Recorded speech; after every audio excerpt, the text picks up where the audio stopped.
kábíyèsí o.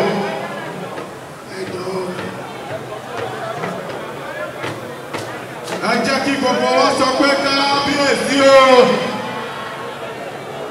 We want to welcome His Imperial Majesty Ooni Akile Babatunde Akande Ẹnìtàn Ògúnwùsì Ọ̀já ẹlẹ́ẹ̀kejì Ooni of Ife to our midst olóńtàdé gbogbo òkè lẹ́yìn gbogbo Yorùbá àlàkà ọmọ àkàrà jìbìlì tí àbúrò ẹ bá wà pé kábíyèsí o.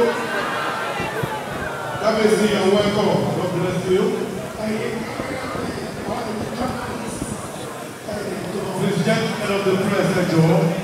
Ẹ jẹ́ kí a fi ẹ jẹ́ ká ṣe bó ṣe kó lè bá àdúgbò tí ní ẹ bá wa tó sọ́kọ̀ ní.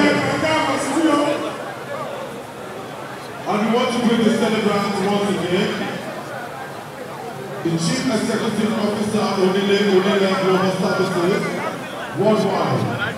This is Omoba Akile Ijebu, and also a husband, ESB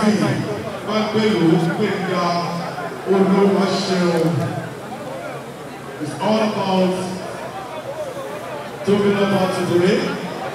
We're celebrating the wonderful woman, the philanthropist, CEO of Fuji.